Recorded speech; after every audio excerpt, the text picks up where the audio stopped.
WDGC-FM, taking your requests at 852-0404. And now, 250 watts of music right in your face. The Smorgasbord Radio Show.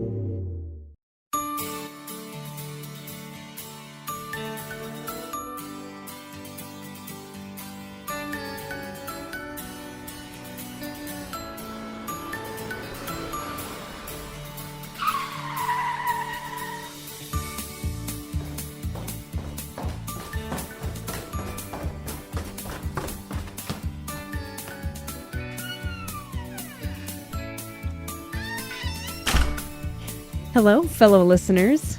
How's it going? Welcome to another episode of the SmorgShow Podcast. This is episode 101. And we've got our other host of the show pulling up here in just a second. He's got some pep in his step. Allie! Hey! Hello. Welcome. Hey, welcome to you. Welcome to you. Yeah, episode 101. SmorgShow 101. It's got a nice ring to it. I like that. Yeah. Oh, I hear somebody else.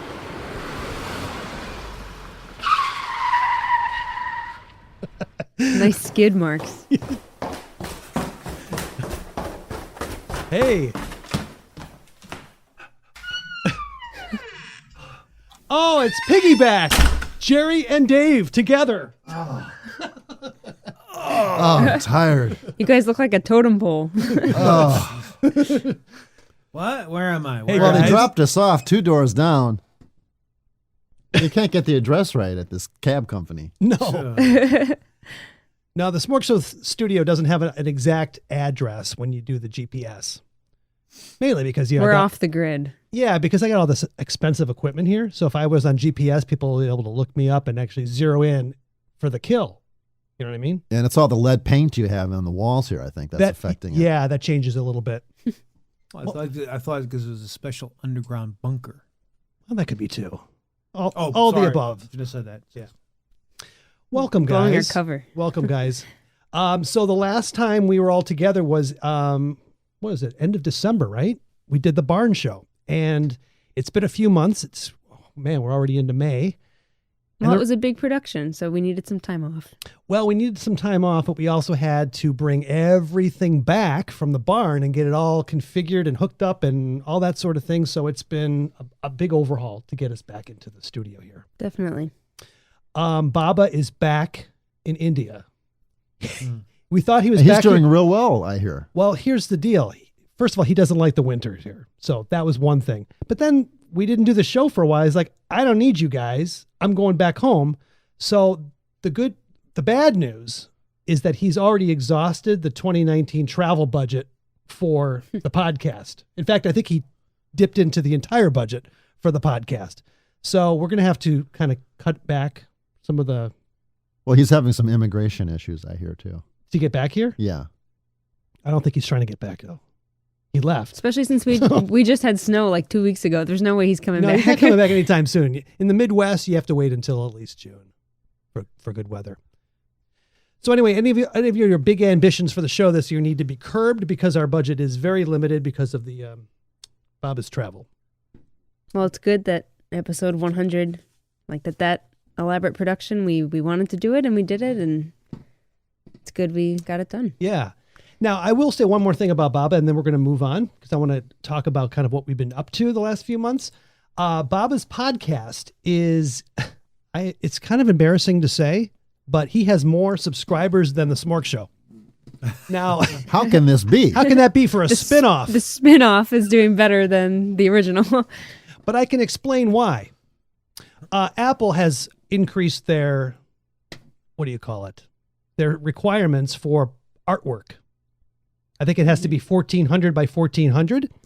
And Baba's podcast logo was really outdated. It was put together back in 2011. Well, and I don't think he really has a knack for graphic design, so. No, but he does now. Look at this. This is his new artwork. I'm showing this on the studio monitors here. It's beautiful, and it's to the point. When you look at it, you know it's about Indian culture. And that is why he's killing it, because it is the #1 podcast featured on Apple Go Baba. for Indian culture. There's an important Really? footnote Yes. there. I couldn't believe it when this artwork went live. It shot the podcast to the top, and it became the featured podcast of the week on Apple. And you search for Indian culture, and it was like the first couple that showed up. So Wow. you got thousands of people subscribing to this thing now. He's got to direct them over to us now, since Right, that's he's right. got the influence. I That's know. We'll see if he does that. So I mean, you launched his career. He owes you that. pretty soon he's going to start putting our bits onto his podcast. Yeah, it's going to go to his Instead of head. the way around. This isn't. Yeah. It's going to go to his head. See, he doesn't need to come back here now. A Star is Born. Yes. Speaking of Star, Allie has performed at Carnegie Hall since Yeah. we were together. Because you've been practicing. Yes. Yeah, that's Wow. something I didn't think I'd be able to say at this ever. I mean, I was about to say at this stage of life, but I mean, how often does someone get to say that? So You want to tell us a story of how you got there and yeah. So how do you get to Carnegie Hall? well, you take a bus. No, No, just that's kidding. not a joke. Just what is it? How do you get to Carnegie Hall? Practice. A lot of practice. Lots of practice. Right, exactly. Yeah. So I'm in women's choir at my school, and I think it was back in the fall when we had our homecoming concert. There was a gentleman that approached my choir director, and he's donated like millions of dollars to my school. So we have like 2 buildings named after him, and but so he's got quite the big bucks. But he basically said that he was impressed with our sound, and he wanted to give us all the opportunity to tour and, sing in New York City, and that he was going to pay for each girl in choir to fly to New York, all hotel and food, well, not all food arrangements, because we had to pay for like lunches and stuff, but like all hotel arrangements, travel, we didn't have to pay for any of that. He paid for all of us to go there, and we got the opportunity to sing at the Cathedral of St. John the Divine and then Carnegie Hall on the very last day of the trip. So it was 5 days just jam-packed with amazing opportunities and sightseeing and really cool. So It was fantastic. We decided to go. Kim and I decided to go to see this because originally we thought, all right, you're only going to be up there for maybe 20 minutes and maybe we'll just get a video of it. But the more we thought about it, we thought this is an opportunity to really see. it's the farthest you've Sure, had to travel I for know. one of my performances. I can say we've seen every one of her school performances and we kept it up. Yeah. I'm just going to play a little bit underneath while we're talking. This is actually from St. John's Cathedral, right? Just because the audio quality of this came out better than the one from Carnegie, because you can't record in Carnegie Hall; they would not let you. Oh. So somebody actually did, and it's sort of a bootleg from the balcony. So we were able to see it a little bit, but this definitely sounds a lot better. And this is a Bulgarian style folk song. Definitely has that Slavic flavor. Yeah, we had kind of a wide repertoire of just very different sounds.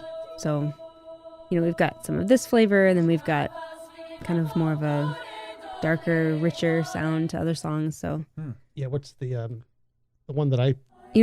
I want to say something about that last one you were just playing, the Bulgarian tune.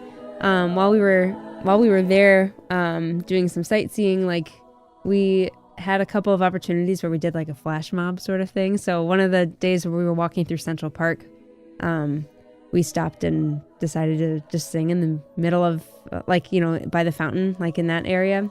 And we sang that Bulgarian tune, and we actually saw a lady just out in the crowd, like singing along every single word to that song. And we're like, who would know this? And she came up to us afterwards and said that she was so moved by it that her mom was Bulgarian, and like she grew up listening to that song. Her mom used to sing it to her all the time, and was like a Bulgarian dancer or something. So it's just amazing, like the people you touch, So that was a really cool highlight. Yeah.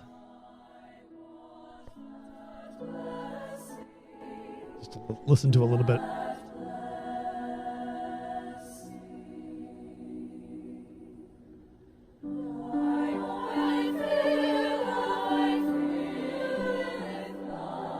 Yeah, and the church was amazing because, first of all, it's huge. I think it's the largest, definitely one of the largest Gothic cathedrals in the world. Mm-hmm. You can fit a football field inside, and there's like 7 chapels within, like inside, and each chapel is like the architecture and design of it is supposed to represent like different countries. So there's like an Italian Renaissance style architecture in one, and it's really cool. And then when we were singing in there, the delay, there's like a 3 or 4 second delay. So even when our instructor cuts us off, and even though we stop singing, you hear it ringing out for. Yeah, like, but she had a good handle on that. She was able to direct the accompanist, the piano, mm-hmm. to kind of hold, not go right into what right, you could do. Yeah. Until there was some sound. We had to adjust and kind of put some longer pauses in places we wouldn't normally do that, but it was. Yeah. It was beautiful. Yeah, I've been to that cathedral. It's pretty. Oh, you were there? Yeah. When I went to New York, I just kind of Manhattan walked in and just because it's free to go in, right? I mean, yeah, and it's kind of like a museum a little bit because they have artwork displayed inside. Yeah, and I noticed that what you said about the chapels. I remember that too. Is that there was like these little nooks, or like you said, the chapels where mm-hmm. it was very unique. So yeah, it's an incredible structure. It's like I think on the level of like the European ones to some extent. And then I'd say, yeah, so that was a really exciting, place where we got to sing because it was just so different from we weren't used to singing in a space that big before. But then Carnegie was on the very last day. And I think that's when like all of the emotions of the whole trip and like just everything we had done up until that point just kind of hit us. And I was getting choked up singing on stage because it was like, that's when it became real. Like, oh my gosh, we're actually here. And, it was so surreal. And it was like, you're overwhelmed by the feeling of like, everyone in this choir is so passionate about music, so passionate and dedicated and just happy to be here. It just felt like we were like one really unified group singing, and it was just really cool. Yeah. That's a great experience for you. Allie's finishing up, she'll be done with college this December already. Yeah. So Wow. one more semester after this one finishes. Just to wrap up your music portfolio here, just recently, so every year, tell us a little bit about the Student Composers Night, which I guess this is your second time you were participating in it. Yeah. So I've been involved with music composition at school. There's a program where you can, you have a one-on-one sort of lesson or workshop once a week. And you're just kind of composing for different instruments, and you bring it in and get feedback. And all of the music composition instructors have a way of giving you feedback without actually writing the piece for you. Like they'll give you pointers or say things like, oh, this is too high for the cello's register. You might want to bring it down. Like that sort of thing. They give you little pointers on how to arrange for large ensembles and stuff. And then in the spring, they have an annual student composer showcase where you can assemble musicians together and just kind of show what you've been working on that past school year. So we just had it last week, and I showcased a piano solo that I wrote and then an orchestra piece. And that was the real challenge of getting enough musicians together to play for that. Especially with it being a busy time of year. Everyone's like, spring is just such a busy time for college students. So I was able to get pretty much every instrument represented, but it didn't have the full orchestra sound that I would have liked. So what I did was, I created put the whole project into Logic, like the music software where I have a MIDI keyboard. I was able to play all of the parts, play the trumpet part, play the French horn part, the string section, like all of that. And kind of play that as a backtrack that the real musicians played along with. So it had the illusion of a full orchestra sound because of the backtrack. But then because there were real musicians on stage, it gave it an authentic sound. So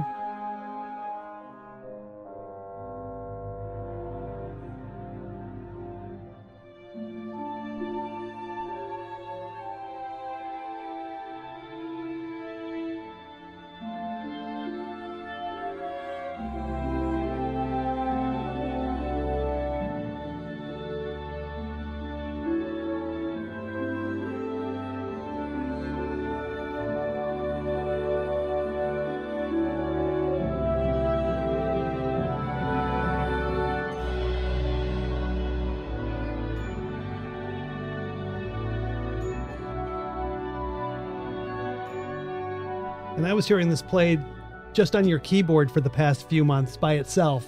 yeah, well, and there's also a notating program that you can install on your laptop, and it's one of those where you put the notes in like on the sheet music and you can play it, but it's like awful, just fake MIDI instruments playing through the speakers. And But I only knew it that way until I'm here and I'm hearing it all come together with all the instruments. And it was like, it was breathtaking for me. I had chills because it was It's just, beautiful. it came to life. Yeah. yeah, that was like my first time experiencing it like that too. Yeah, you got to so- sit in the front row and actually watch your production. right, because Yeah. I had Your my composition. instructor conducted it, because I mean, aside from me, he was the one that knew it the most, because he would, hear it whenever I would bring it for feedback. So Yeah.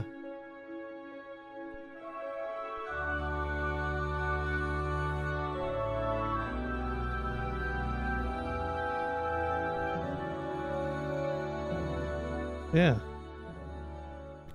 so that's what I've been up to. A lot of music stuff.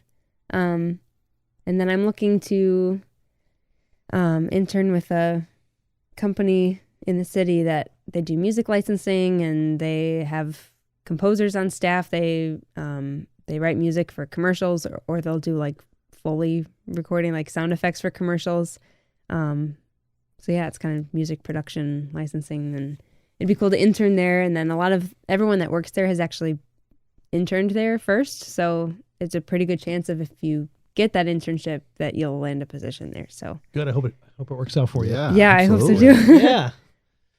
Well, you got a lot of talent to work with, so Thank you. That should definitely be working in your favor. Thank you. Wow. So Allie's been very busy. I have nothing to explain what I've been doing the last 5 months. What about you? I learned a new way to tie my shoes. That's right. He's got to enlighten us. That's about right. that. Dave and I talked about making a bonus video for the podcast to post on the website after the show's over. So That's all I got. that's all you got? Yeah. How about you, Jerry? A lot of sleep time. Yeah? Yeah. You just went camping, right? Oh no, but I actually did do a little road trip down to Champaign, because I'd never been there, and I realized I'll never be there again, because that's a boring town. Champagne? Oh, there's nothing to see there. Not a lot. It's a Not college lot. town. It is, well, yeah, but I like college towns usually, and I mean, like I think Ann Arbor is a cool town, and Madison is a cool town. Nothing in Champagne. No, not really. No, I think I was there once. Yeah, even Bloomington, Indiana, which I do believe isn't that the hometown of John Mellencamp?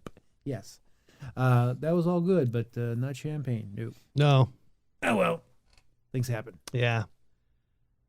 But not much else going on besides that. And I'm living a boring life. I'm not making wonderful, beautiful, soul-stirring music like Allie is.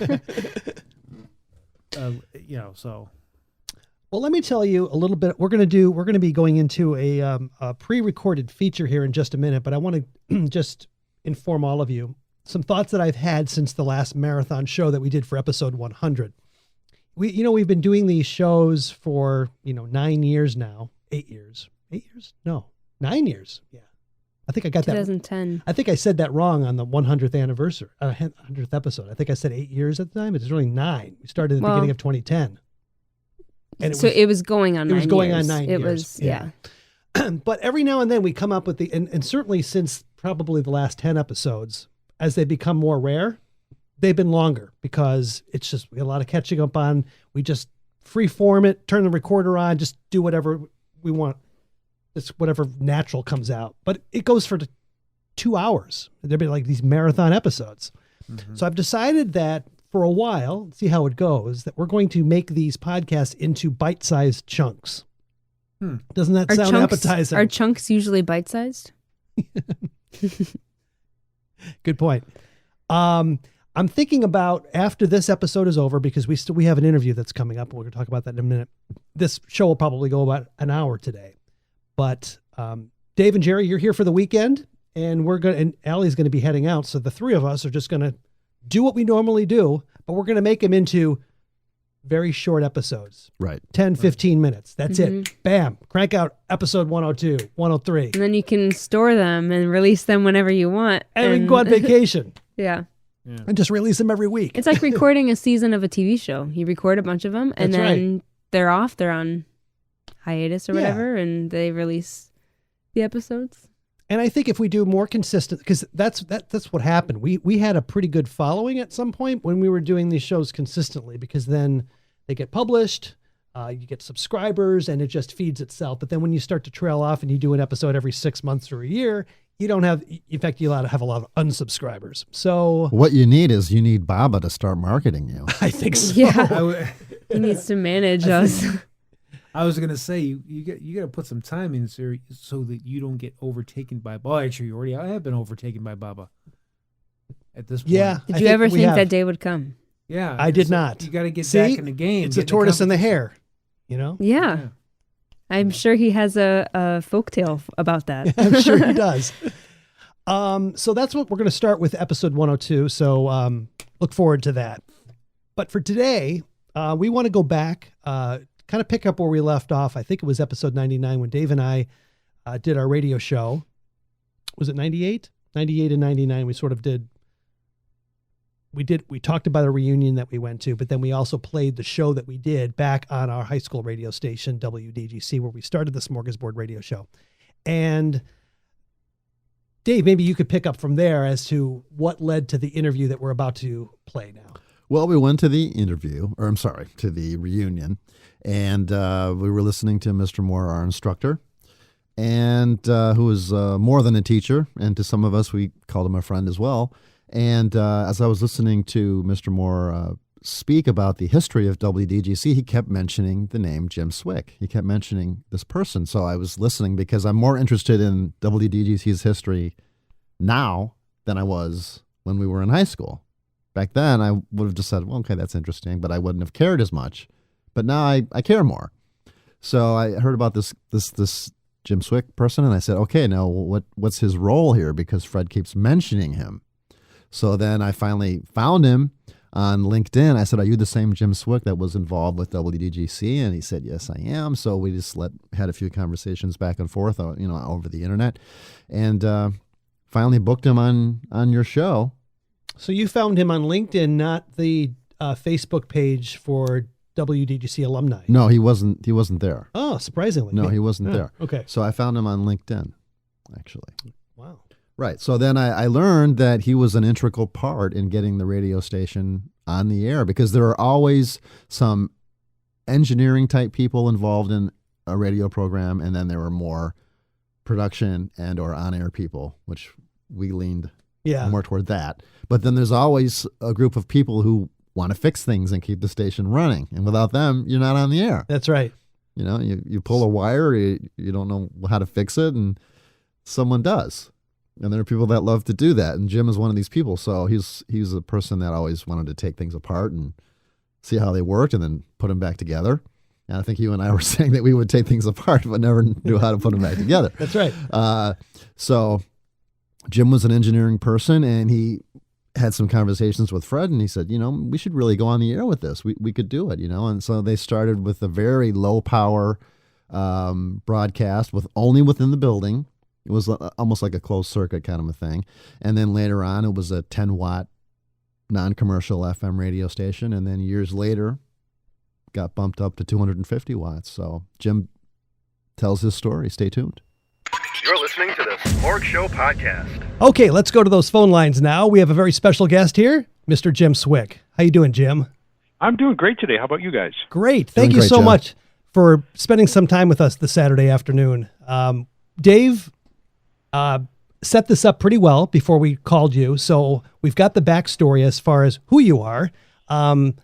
Great to meet you. I know you didn't make it out to the recent 50-year reunion at Downers Grove North. It would have been great to meet you because I understand you've got a very good story that kind of kicked off the next 50 years and in a way was responsible for bringing Dave and me together. So yes, absolutely. The radio station has a huge part in that. You have a huge legacy, Jim. Wow, so many lives that? were influenced by your contribution. And I must say, I was really sorry I didn't make it to the 50th. I had a pre-standing contract thing I was working on, and I just couldn't get out of it. Otherwise, I sure would have been there. Have you seen Mr. Moore at all since graduating high school? I have not seen him face to face. I've obviously, seen the pictures of him and stuff. I would love to have been there just to chat with him. Yeah, it was actually really great for me personally to meet people who came, because we all have our point of reference of the time we were on the station, but it was interesting to hear the stories of the alum that were there before us and hearing their perspective, mainly from the 70s. I think the 70s had the biggest representation that day. Would you say that? I would say so. And then there were people that came after us who were there. Yeah. But there weren't a lot of people from our time period. We had John Duncan. That's right. And maybe one or two other people. And then most of the people there I didn't know. I had to meet new people, which was good. Yeah. So that's always interesting. Yes. Because we all had the same interest. So you always had something to talk about. So when was your show? What kind of show did you do? Good icebreaker. Well, I actually never did a show. That's right. The beginnings of the radio station, we basically played music and essentially just tested. We were testing mostly. There was I think it was maybe a half an hour during lunch break that we would play music and stuff, and then we would repeat it. And that was just kind of really laying the groundwork for what we were going to try to do. And of course that was, before it was FM, it was just the carrier current AM. Right. And that's definitely something I wanted to ask about, because at the reunion, at this point in my life, I'm more interested in WDGC's history than ever. Because back when I was a part of the station, I wasn't all that interested, quite frankly. I was just thinking about what are we going to do on our show this week. That was what I was concerned about. And now I really wanted to know more. And then Mr. Moore was being interviewed and your name kept popping up. And so I kept listening and said, boy, this Jim, I have to learn more about this man, because Fred keeps talking about him, and he's so he kept referencing you and how important you were in the beginnings of the radio station. So okay. Yeah, no, Mr. Moore spoke so highly of you, and I just knew that I had to somehow, when I started working on this video, I knew that I had to make contact, and I'm glad that I found you, because I've learned so much more about WDGC's history than I would have otherwise at the reunion. There just wasn't enough information to go around that day. But now I know more. Yeah. Well, of course, at the very beginning, we called it WDGN. And, of course, those call letters were already taken by a real radio station. Didn't know that. I didn't know that either. Yeah, and that's why when the actual FM license was applied for, they couldn't use WDGN. And, of course, it made more sense to use DGC because it was really the community high schools, both of them. Right. So for our listeners, for point of reference, DGN, Downers Grove North, was the name of the high school. So, right. And then Downers Right. Grove Community, DGC. That's right. So what year are we talking about here? Let's go back to that point in time when you had the idea. Now, you've been speaking to Jim more than I have, so I don't really have all the details, but I understand that you came to Fred with the idea to bring something to the radio format. Yeah, well, we had done a radio play in it's part of the drama club, and again, I'm sure it was Fred's idea, but he said, "Hey, we can do a radio play. We've got all these reel-to-reel tape machines," and I believe we had 6 of them set up, and 6 of us had various little pieces, and then someone was reading the script, but then we were doing all the sounds with the various reel-to-reel machines. And I threw together a little mixer because we had no way to mix them together at the time. And it was a lot of fun. And subsequent to that, Fred and I were talking, and that's when he said, well, what would it take for us to have a radio station here? And I had been poking around with carrier current FM already, just as a kind of a hobby. And I built up a transmitter over the weekend using a toilet paper tube as the coil form. And we brought it in, and I wired it into the building's PA system, because I knew that wire went into every room in the building. And so all you needed was if you had a radio, and of course at that time we were talking about the All-American 5-tube AM radio that plugged in. So any place in the building, if you were very, relatively near any of the wiring, you could receive the transmission. Oh, okay, go it worked really well.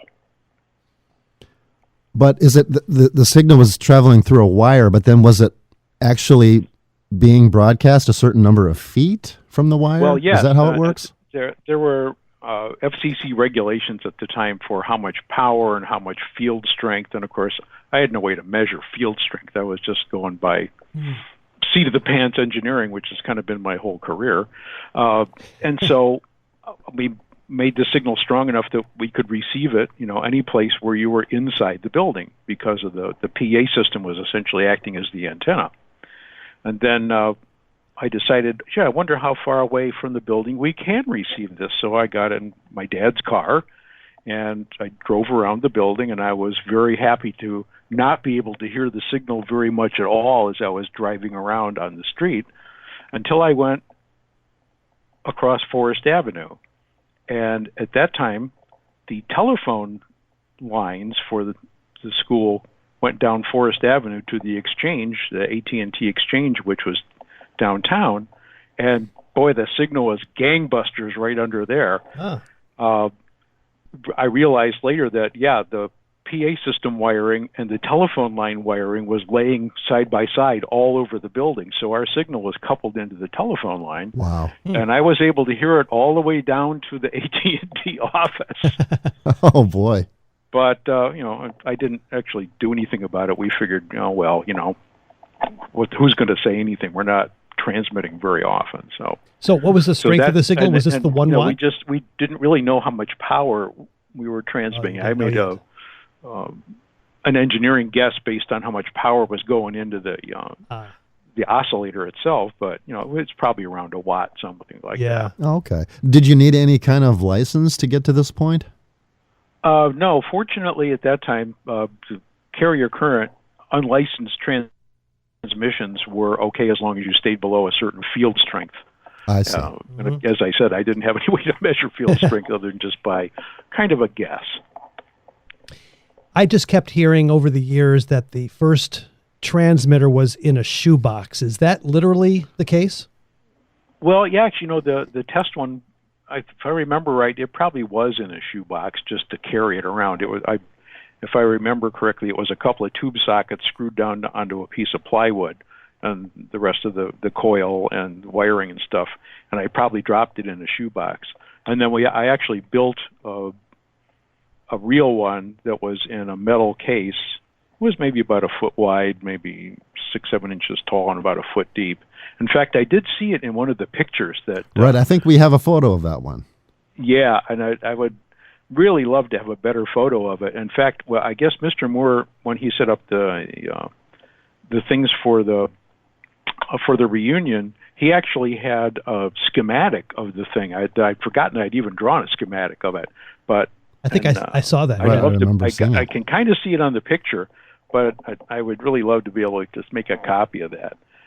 There was a time when we were talking to folks at South High School about setting up a transmitter for them, and then that was the time when I was graduated, so I never followed up on that. And you're the class of 69? 66. Oh, 66. 66. That was my year. I was born then. That was a long time ago. So this is a few years before the license was actually granted. Mm-hmm. So then, Jim, you've always been engineering minded. Were you the type of person that would take things apart, learn how they work, and then put them back? I remember always being fascinated by light switches. I remember my grandfather carrying me around as a tiny little tyke, and I would be pointing at the light switches and want to go over and push the buttons. Because in his house, the light switches were actually buttons. There was a black one and then one with a little like a iridescent inlay in it. So I've always been fascinated by that sort of thing, and always taking stuff apart and figuring out how it worked, and usually being able to put things back together again. I was Once the kid in a who while, not so much.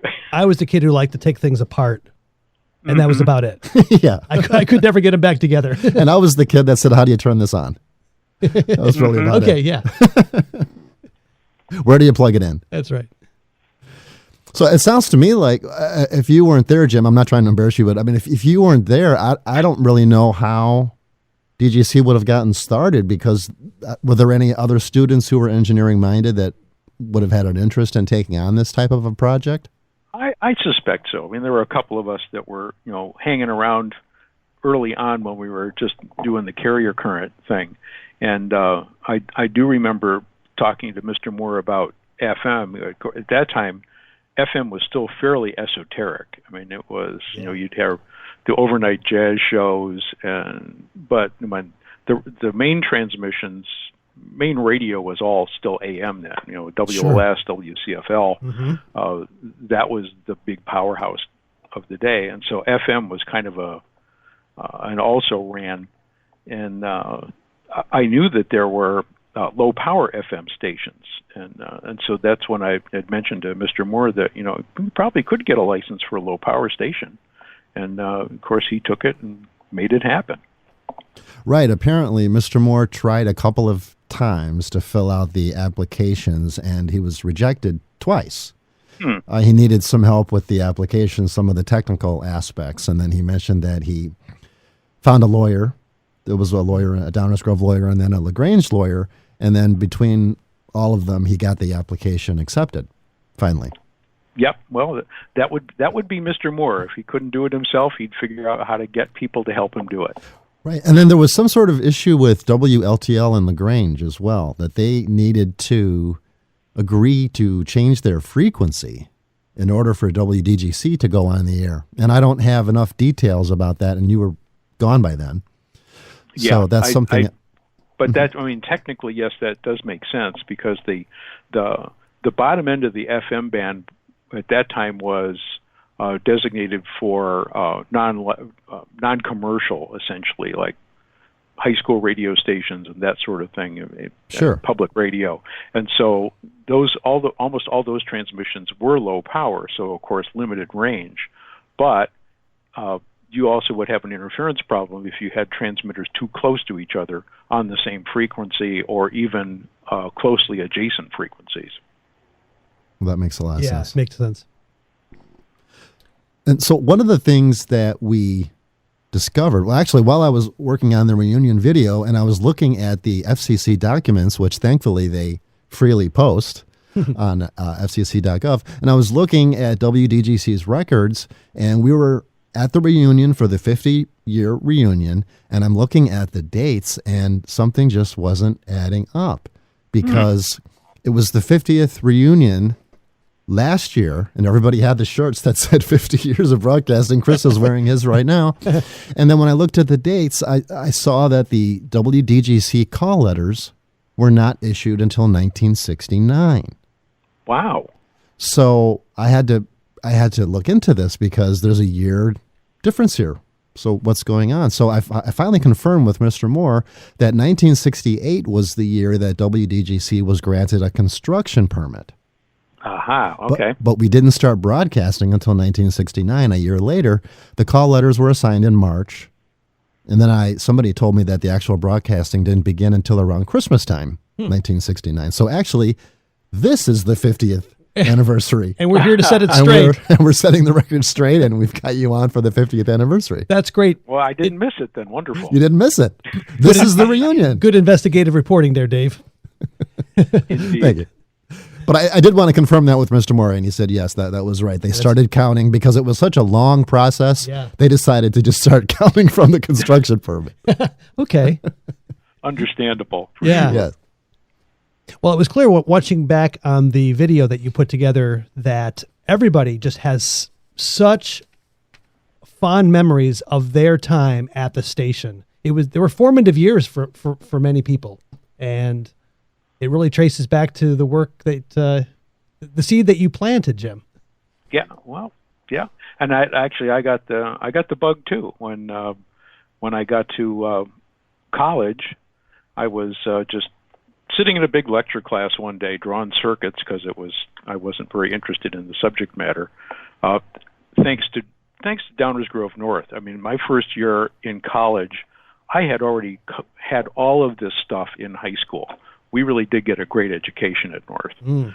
But I was just sitting there doodling a circuit or something, and a fellow behind me says, "Hey, do you know anything about electronics?" And I said, "Well, yeah, kind of. Why?" And he said, "The radio station needs some help. Are you interested?" And that was it. Ah. Wow. Sounds meant to be. What college was that, Jim? Yeah, and this was also a carrier current station. We did not have a real over-the-air transmitter. But the previous group of folks who were running the station had decided they were going to rewire it over Thanksgiving vacation. And so they tore everything out, only to find out that the Student Union building was closed over Thanksgiving. And so when they got back on Monday, there was no equipment connected, nothing. And so the faculty advisor told them that they probably should find some other hobby to take care of it.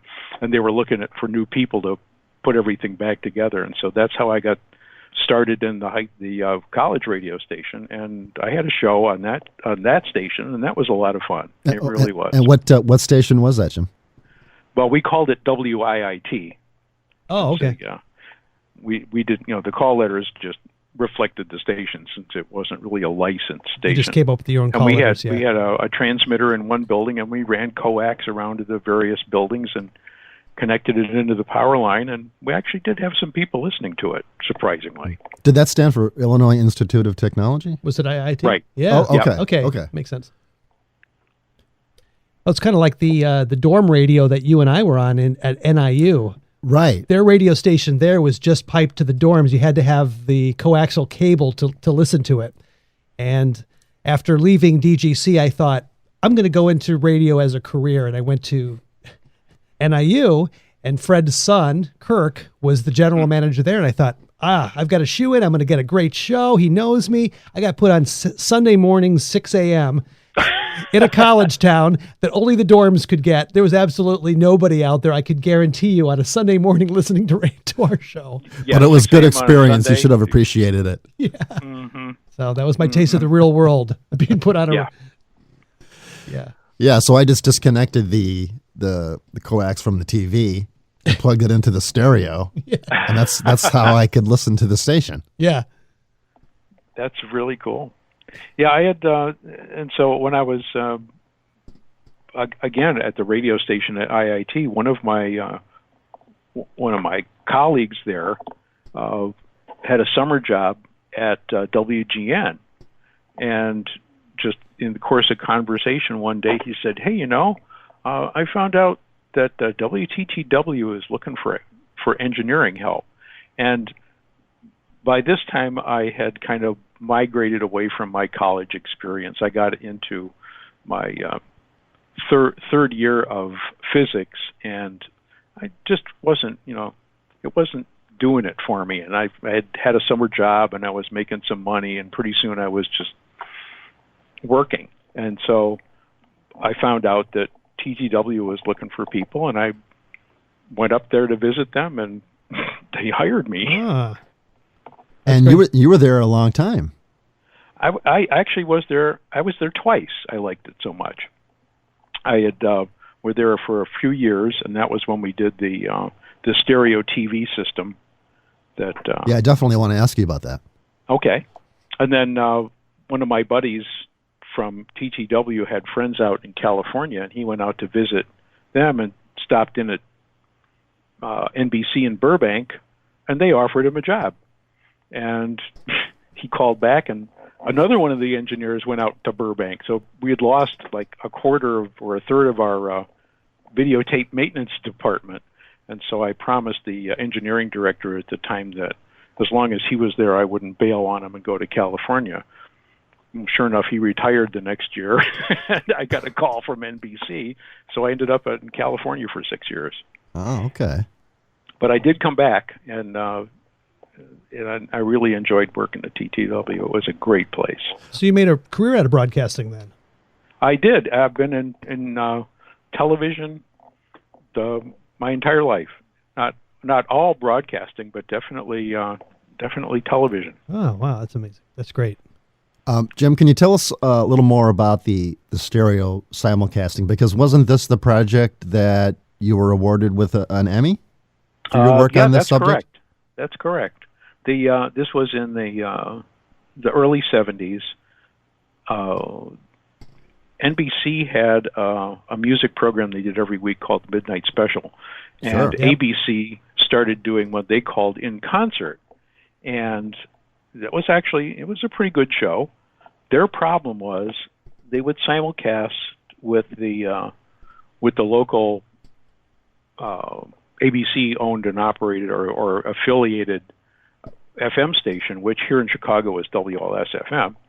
And the way they did this simulcast, they had typically a half-inch or a quarter-inch tape that they would send to the radio station, and then the videotape would come down the network. And there was a couple minutes of male and female voices reading minutes, seconds, and they'd run that down the network for about 2 minutes, and you'd get these two things synchronized, and away you go. Well, it never stayed in sync. It was just horrible. I mean, sometimes it was a few frames out, but there were times when it would get a second out, to the point where it wasn't even worth listening to the stereo music coming over the FM, because it was just annoying. And so we were thinking, well, there's got to be a way we could fix that issue, because we were already doing simulcasts with WFMT of things that came down the PBS network. And the way we did it is we would send a signal to FMT. We'd called up the telco to see if we could get a stereo pair from WTTW down to FMT, and their original reaction was, "Oh, that's 6 weeks of construction and on and on. It's going to be ridiculously expensive." And then, sure enough, lo and behold, they were able to pull it off somehow pretty quickly, and I was really impressed. And so we would our system in Chicago at WCTW was the same as what they were using for simulcast, except we had the half-inch tape in the tape room right next to the videotape machine. So whoever the operator happened to be, which was typically me, could sync them up and then make sure they would stay in sync. And so that's what I did. In fact, I had a horrifying experience one of the first times we did it. Is there's that 2 minute countdown, and we're counting it down, and I get the videotape machine synchronized, and we're about 45 seconds from going to air, and I walk around the corner into master control, and the master control operator says, "Hey, you ought to be back at your tape machine. We're going to be on the air in a minute and a half." Okay. Oh, we had those old nasty IBM clocks in the tape room that would, every half minute, the minute hand would hold at the 29-second, and then it would click over, click, and it would release. Well, the one I was looking at was a minute fast. So now, I had to run back to the tape room, back up the tape machine, back up the quarter-inch, and try to resync it, and it was a nail biter, but we managed to make it happen. So that was the point of the actual inspiration. There's got to be a way that we can record stereo audio on these videotape machines. Oh. And it was 2-inch tape, had one audio track on the very top of the tape. Mm-hmm. And the bottom of the tape, they had this, what they called a Q track, which was just low quality audio to help you set up the machine. Because at that time, you had to make adjustments and then go back and play back what you recorded to see what the video looked like. So you had a little microphone that you'd talk into as you were turning the knobs on the various record amps, and then listen to that on playback. Well, the frequency response of the Q track kind of made a telephone line sound like high quality. Okay. So, yeah. Okay, there's this little tiny track at the bottom of the tape. I thought, well, maybe we just need better electronics. And so we got just regular recording studio stereo electronics, the system, and set that up. And that worked really well. And the quality was really quite good. It's just that the track was really narrow, so it was somewhat noisy. But the big problem was that little tiny track was adjacent to the video control track, which was 240 hertz, and then there was this big frame pulse every once in a while, and it was saturated, so it would bleed across pretty significantly into that Q track. So you'd have this 240 hertz tone in the background. Actually, not so much in the background, kind of in the foreground. So that was the real problem. And so at the time, electronics was getting pretty sophisticated with operational amplifiers, and I was able to build a 240 hertz notch filter that would just take just that sound out and leave everything else the same. It worked really well, and so that's how our stereo system worked. We were able to record the stereo music directly onto the tape, and so of course when we did a simulcast, it never got out of sync. And now everybody takes that for granted. Mm-hmm. Yes. Of course, it's done on computers now, but... Mm-hmm. And of course, stereo heads did come along eventually for quad tape machines, but they were on their way out. It was only a few more years before the earliest 1-inch machines started making their way into broadcast. But we did actually come up with a way to take an audio cassette head and mount it on the main audio track stack. Turns out that the width of a audio cassette track is just about the same width as the existing audio track on the quad machine. And so that actually was the perfect solution, because now we had super high quality heads, and we were able to get frequency response characteristics better than the machines had originally. And so that's what we used for a couple of years. Wow. And then, so I hope I didn't miss this, but so what was your fix if you were live and you had to get back into sync? What would be your fix for that before you came up with this new record head? Well, what would normally happen is that the videotape machine, you could not change the speed because of the parameters of video playback.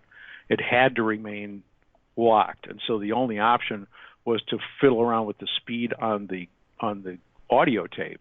And of course, that would have to be somebody, if they were doing it like at LS, miles away from the TV station, they'd actually have to watch it on the air and kind of goose it a little to get it back into sync. Yeah, okay, that makes sense. And so it was truly a nightmare for them. Fortunately, we had the advantage of having the machine right next to the videotape machine, and we knew we had there was a synchronizing signal that went to the audio tape machine. And so I knew it wasn't going to get interrupted because it was right there. So I knew once it was in lock, it would stay that way. Great. And then you were awarded with an Emmy for all this work. Yeah, and it wasn't just me.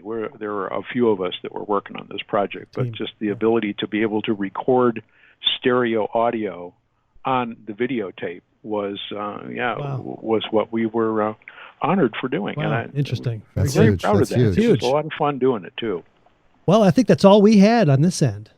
Okay. Yeah, we really appreciate you sharing the stories with us, taking us down memory lane and giving us a little bit of history beyond what we already were aware of to begin with. Yeah, thank you, Jim. Appreciate it. It's been fun for me. It's nice to dredge up those old memories. Yeah, it sure is. Got a good handle on them still, those details. Okay. Well, you have a great day, Jim. I know I will. You guys too. Thanks a bunch. This has been a lot of fun. Thanks for being with us, Jim. Thank you so much. All right. Bye-bye. Bye now. Well, this closes another episode of the SmorgShow Podcast. How does it feel to be in triple digits? I'm exhausted. Well, thanks for coming by, Allie. Yeah, of course. It's always good to have you. Yeah. Thanks for having me on. Sorry, I keep stepping on you. And Dave and Jerry, you're not going anywhere. We're going to be recording some more, so... Yeah, you've locked the door. We can't leave. That's right. Just like my old kid when I used to lock the kids in my garage when I would Well, that's another story. Well, you got to finish that thought. Yeah, there's a gag order on that story. All right, let me stop the music. I can't end the show that way. That doesn't sound right. Officer, let me explain. No, when I was a kid, 8 years old, I used to do magic shows and puppet shows. I mean, that's how I started, you know, that was my pre-radio days. And in order to have an audience, I used to like ask the other kids in the neighborhood that were younger than me. So I was 8. So you figure out how young you want to go. And I would have them come over and I would just close them up in my garage. But wouldn't you charge them? Like To get they out? would have to pay to leave. I don't remember that detail. Maybe it was a little elaborated. Oh. But I would keep them in my garage so I could show them my puppet shows. So that's Against their will. I should probably not say any more. Let's just say goodbye for now.